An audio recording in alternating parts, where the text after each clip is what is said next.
Atos capítulo 5, para a nossa breve meditação. Estava pensando sobre essa palavra hoje, e Deus assentou que eu falasse sobre esse texto. Quero que os irmãos abram em Atos capítulo 5. A epígrafe diz: o primeiro pecado na igreja primitiva e suas consequências.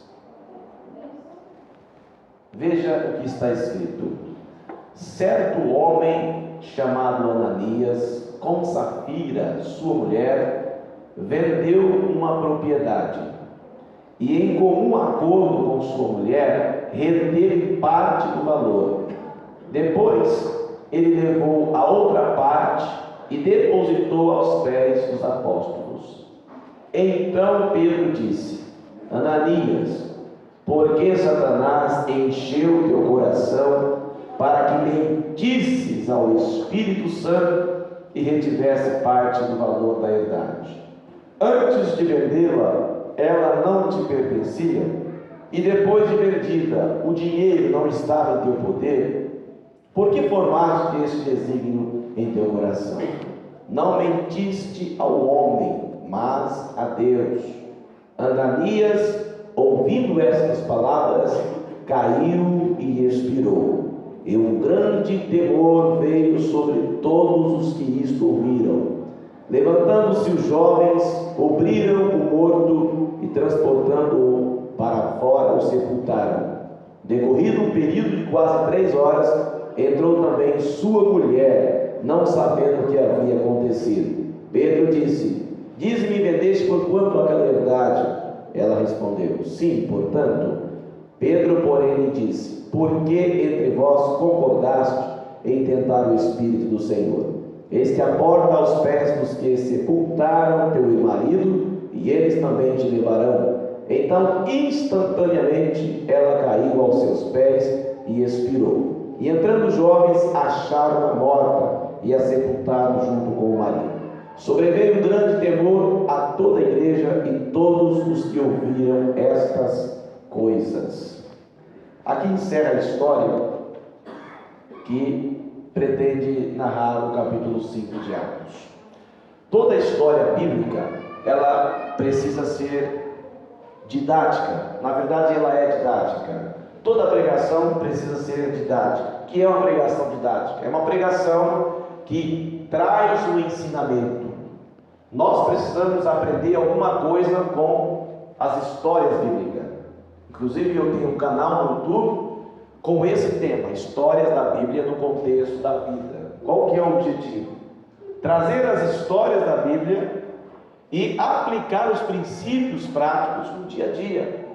Nós precisamos entender qual é a razão das histórias da Bíblia estarem escritas aqui. Por que essas histórias são contadas? Por que o escritor colocou aqui? Qual é o objetivo dele ter colocado uma história dessa na Bíblia? É isso que nós precisamos levar em consideração quando formos ler a palavra de Deus. Identificar se é uma história verídica, uma história que aconteceu, ou se é uma parábola, uma história inventada para comunicar uma verdade espiritual. A história que está aqui no capítulo 5 de Atos é uma história verdadeira. Isso aconteceu com um casal.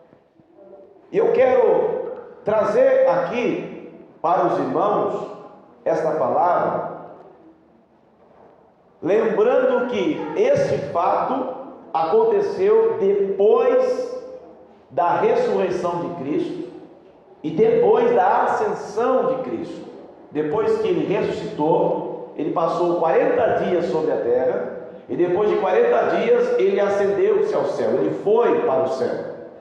E decorrido dias após a sua subida, esses fatos começaram a ocorrer.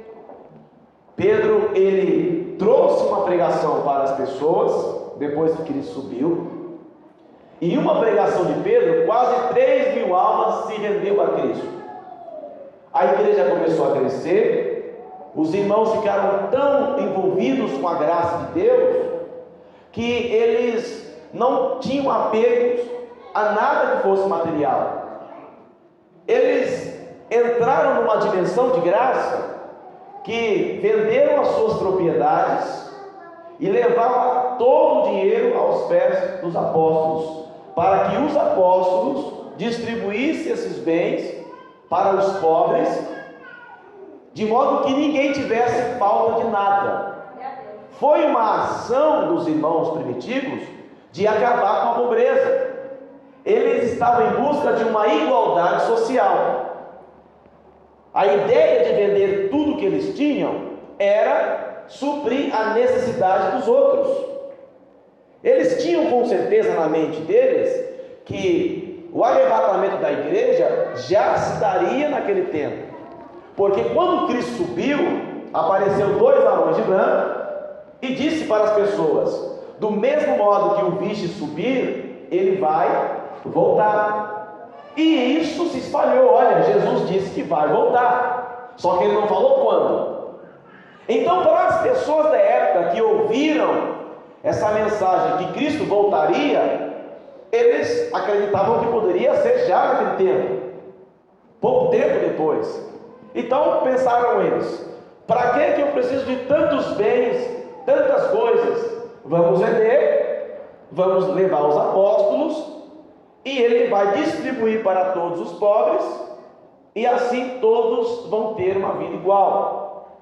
E no capítulo 4, nós encontramos essa informação, dizendo que não havia falta de nada, todas as pessoas tinham tudo, era algo espetacular. As pessoas, elas tinham o suficiente para viver, porque todo mundo vendia e levava até lá. E nesse intervalo, teve Barnabé, se eu não estiver enganado, ele pegou tudo que tinha, vendeu tudo e entregou aos apóstolos. Essa atitude despertou uma inveja em um casal, chamado Ananias e Safira. Eles querendo se aparecer, querendo talvez um elogio, ou querendo destaque, eles fizeram a mesma coisa. Eles foram lá, venderam a propriedade deles, pegou parte do valor, o marido e a esposa concordaram em levar a metade como se fosse o todo. Qual que é o pecado gravíssimo que aconteceu aqui? Eu quero compartilhar com você que este é um pecado que ainda está no meio de muitas famílias, está no meio de muita gente, pessoas que dizem que são cristãos, pessoas que dizem que amam a família, amam o seu cônjuge, e este mal está se instalando na vida das pessoas e tem sido a causa de muita desgraça. E eu quero trazer para você uma história real e uma consequência desse pecado, que muita gente briga com ele e está correndo risco de consequências graves.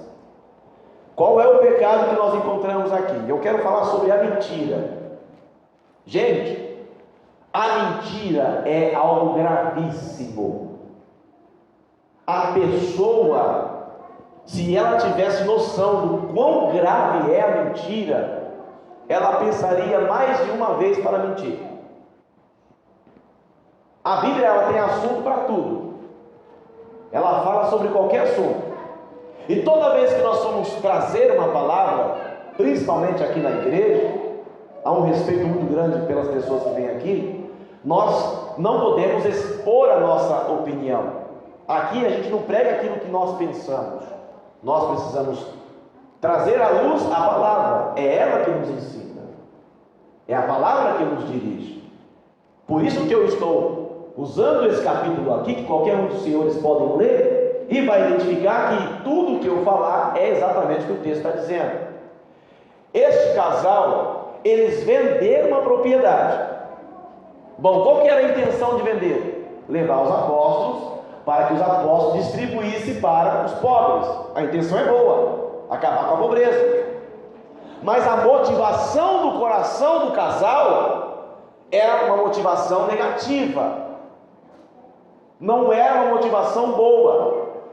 Por isso que diante de Deus, toda vez que nós formos fazer uma boa ação, essa ação precisa ser motivada por uma boa intenção. É preciso haver sinceridade e lealdade, porque Deus não olha as aparências do homem.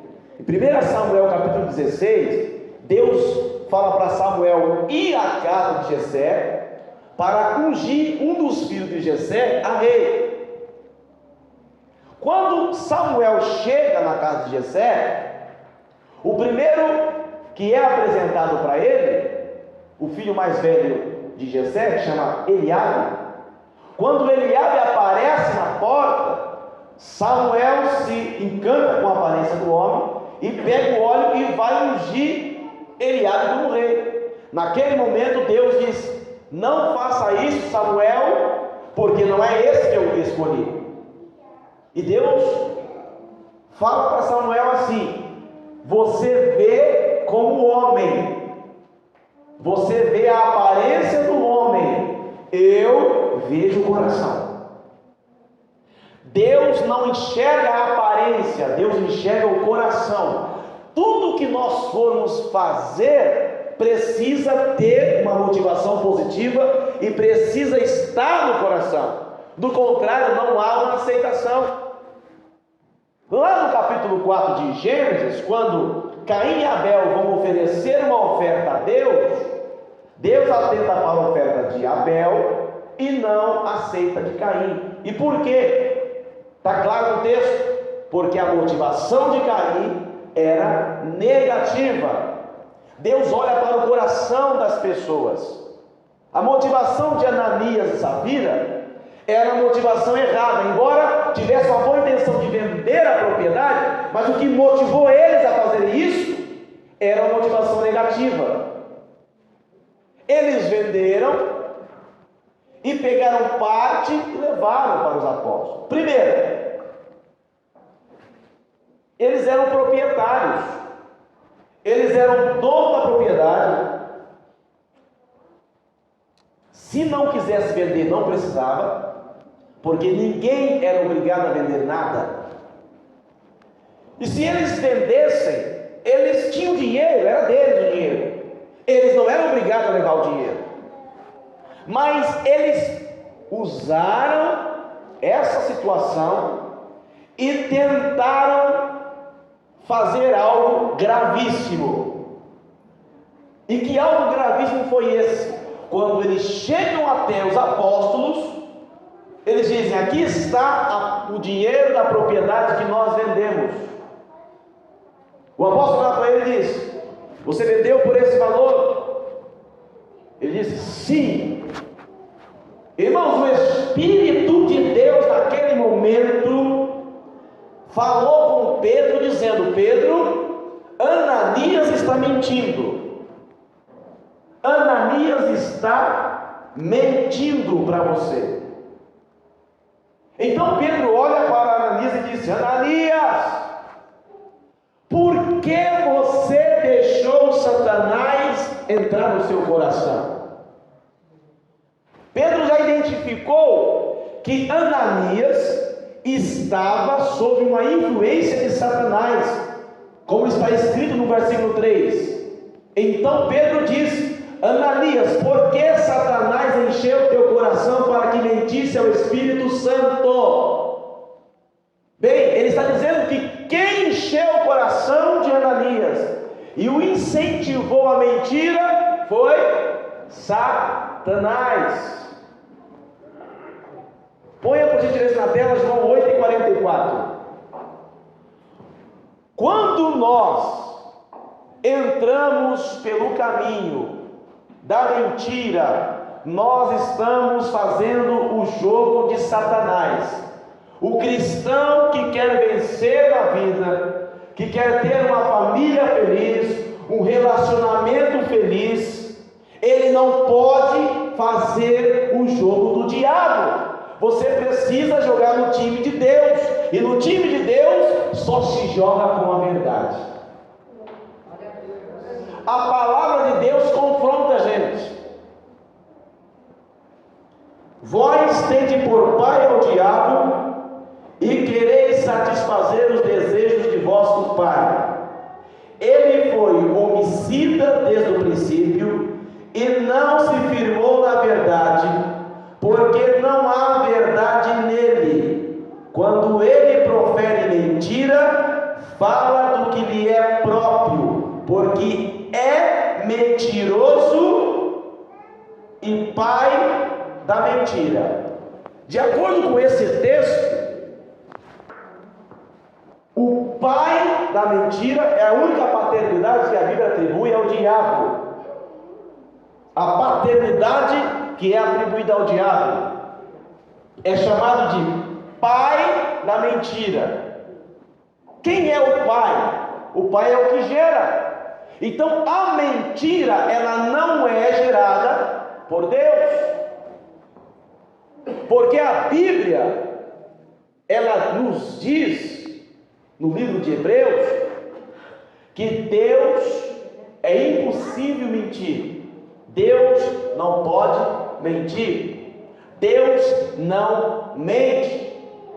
Tem no versículo Tito, capítulo 1, versículo 2, se não estiver enganado, é dito que Deus, ele não pode mentir. Deus não mente. Quando nós mentimos, nós estamos fazendo o jogo do diabo. Então, meu querido, quando você for pensar em mentir, você precisa saber que jogo que você está jogando. Quantas pessoas mentem? Há quem diga que há uma pesquisa, que todo mundo mente muitas vezes por dia. A mentira é algo tão cultural no Brasil que até existe um dia comemorado. 1º de abril. Gente, nós temos que acabar com essa cultura maligna. Como é que alguém inventa dia da mentira? A mentira é o mal que está acabando com famílias, com relacionamentos, com pessoas. A mentira é um jogo de Satanás. E muitas vezes as coisas não acontecem na vida, não prosperam, não avançam, porque tem pecado, tem mentira. Tu lembra da história de Acã? Ele roubou a capa babilônica, aquela capa, aquele material, era considerado amaldiçoado, não podia pegar. Ele pegou e escondeu. E por causa daquele pecado dele, houve derrotas. A palavra, ela confronta com a gente. Hoje eu passei por uma experiência assim. Tinha uma pessoa e ela me pediu apenas para cortar o cabelo assim embaixo. Não mexe em cima. Passou algumas horas, o pai do menino me manda mensagem. Antes de eu ouvir a mensagem dele, eu li a do menino primeiro. E ele me disse assim: Rodney, o meu pai vai te mandar uma mensagem perguntando se você cortou meu cabelo em cima. Você descortou meu cabelo em cima, porque senão vai dar ruim para mim. Falei, grande erro, pedir para eu mentir, meu irmão, você está enrolado, cara. Aí na sequência eu vi a mensagem do pai. Ele disse: você cortou o cabelo do meu filho em cima? Olha que teste para mim. É meu cliente. Só que a verdade está acima de tudo. Pode me custar a vida, mas eu não minto. Eu mandei para ele assim: meu querido, fale a verdade para o seu pai, independente da consequência. Quando você mente para o teu pai, você está colocando em risco, está ameaçando a confiança dele em você. Eu falo isso para você porque eu também sou pai, e eu nunca ficaria feliz sabendo que meu filho mentiu para mim. E aí ele leu a mensagem, levou um tempo. Depois ele disse: está certo, me perdoa, Rodney. Ele pediu perdão. Aí o pai mandou: olha, amanhã ele volta aí, pode pegar ele. E se ele achar ruim contigo, você me fala. Falei, pode deixar que eu vou fazer. Pode ser que tenha ficado aborrecido. Por que você mente? Tem medo da consequência? E se eu mentir, querido, você pode mentir uma vez. Eu vi uma frase, eu ia até trazer para você, na corrida eu esqueci. A frase diz mais ou menos assim: a mentira, ela pode até florescer, mas não dá fruto. A mentira pode até dar folhas, mas não dá fruto. A mentira tem perna, por um tempo ela se sustenta, depois ela descobre. Agora eu vou te mostrar aqui o que aconteceu com esse casal só porque mentiram. Não está em questão aqui os bens deles. O que aconteceu com eles não foi porque levaram parte da herdade. Está muito claro aqui que o que aconteceu com o casal foi por causa da mentira. E o que aconteceu, Rodney? Quando ele chegou lá, Pedro olhou para ele. Diz a Bíblia no versículo 4 que Pedro disse: antes de vendê-la, ela não te pertencia, e depois de vendida, o dinheiro não estava em teu poder. Por que formaste este desígnio no teu coração? Quer dizer, por que você planejou fazer isso? Depois, não mentiste aos homens, mas irmão, mentir para Deus. Ele cometeu um pecado criminoso de mentir para Deus.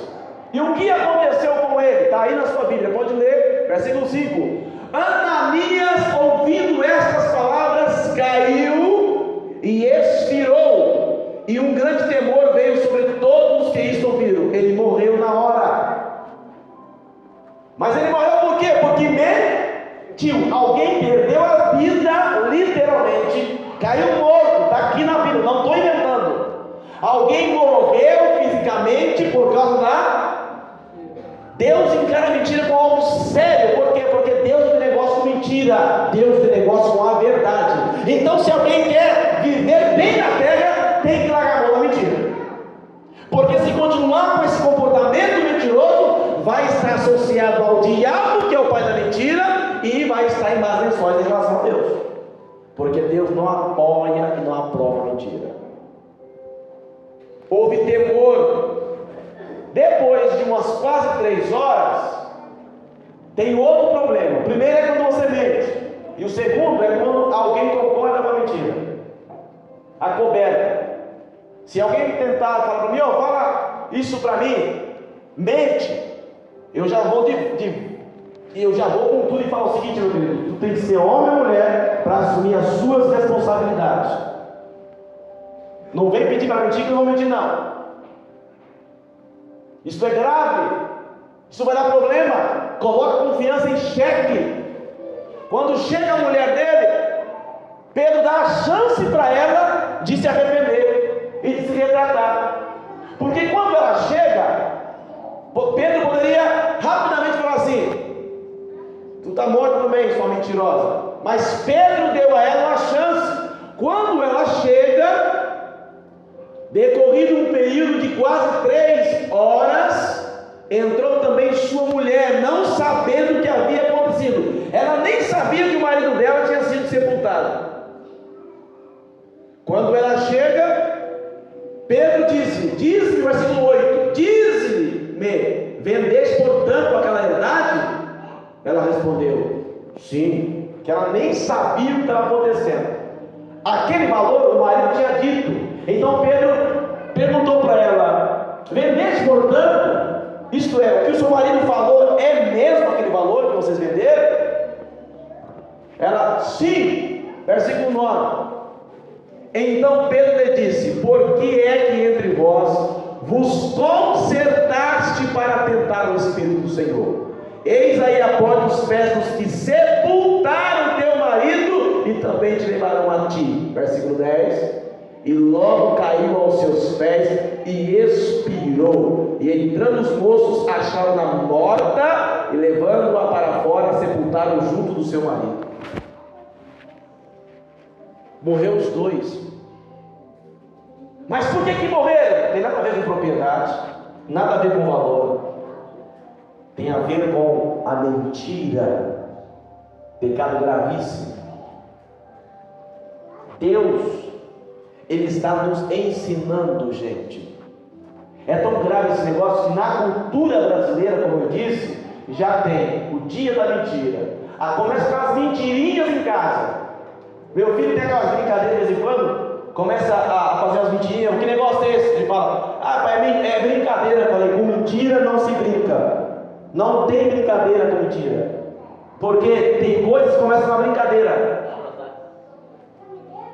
Tem que corrigir, pequeno.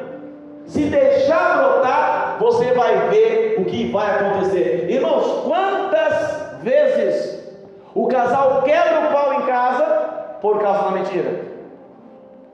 A mulher faz uma dívida sem contar para o marido. Aí depois tem medo de revelar para o marido, porque vai gerar uma confusão. E aí quando ele pergunta, ela esconde.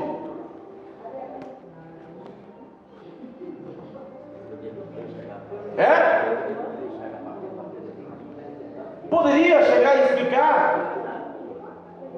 Aí quando descobre, fecha o tempo. E quando a criança mente? Meu irmão, eu vou lhe dizer uma coisa.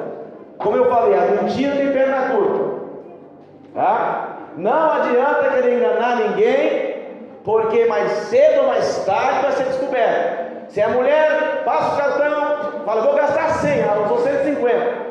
Chega em casa e o marido: e aí? Usei 100. Mas às vezes o banco notifica, chega no e-mail dele: você passou 150, né? É ou não é? Ninguém faz, não esconde. Tudo acontece, gente. É impressionante. Se você vê onde você estava, eu estava em tal lugar. Passa um tempo, alguém fala assim: ô Celino, eu vi fulano lá, rapaz, estava passando em frente. Você viu fulano de tal? Que horas? Era assim na hora do almoço. Ué, mas ela falou que estava em outro lugar. Chega em casa, o bicho pega. Irmão, para com esse negócio, rapaz. Para que mentir? Para que fazer o jogo do diabo? Você está entendendo? A Bíblia está aqui nos ensinando que a mentira vai trazer consequências. A mentira vai trazer prejuízo. Infelizmente, morreu um casal por causa da mentira. A Bíblia, ela é espetacular e nos ensina como ter uma vida saudável. Seja honesto com o seu cônjuge. Seja honesto com seus pais. Não entra por esse caminho da mentira, porque você vai ter graves prejuízos. Irmão, a mentira é uma tentativa de querer acobertar talvez um erro. É melhor você enfrentar a realidade. É melhor você contar a verdade do que ficar adiando e depois ter um confronto grande. A mentira às vezes gera separações, gera morte, gera desconfiança. Às vezes você tem um amigo, a pessoa que gosta tanto de você, confia em você. Se você mentir uma vez para ele, eu tenho esse sistema. Eu olho para as pessoas, né? E moralmente você precisa dar um voto de confiança. Mas se mentir para mim uma vez, a segunda vez eu não caio. Vai ter que me convencer que está certo. Vai ter que provar que está falando a verdade, porque eu não caio mais. Não é? Camarada, às vezes você vê que ele mentiu por uma pressão de alguém, ou de uma situação, mas você vê que a pessoa depois já deixa aquilo e vai contar a verdade. Agora tem pessoas que é viciada em mentira. Ele vive mentindo, vai para cá. Essa pessoa está fadada ao fracasso. Então, biblicamente falando, a pessoa que se envereda pelo caminho da mentira, ela vai ter um final infeliz. Portanto, querido, esse é um dado bíblico, uma palavra de Deus para nós hoje. Isto tem minado casais, confiança, tem destruído relacionamentos. Eu fico muito triste quando eu sei que alguém cometeu uma mentira em relação a mim. Eu fico pensando, por que ele mentiu? Eu precisava. Os meus filhos, eles me conhecem. De vez em quando hoje mesmo eu tive uma conversa com ele. E eu já vou direto com os dois pés presos. Alguém disse assim, olha meu filho, soube que você enfrentou alguém na escola, uma moça, falou algo com ela, apontou o dedo e foi em direção a ela. Eu disse, o que é que você disse para aquela moça? Não, pai, eu só chamei ela de chata. Você acha correto chamar uma autoridade, alguém que trabalha na escola de chata? Não faz isso. E você foi com o dedo para cima. Não, eu não fui. Não foi? Você está chamando ela de mentirosa? Não, mas peraí, quando você diz que ela não falou a verdade, se ela disse que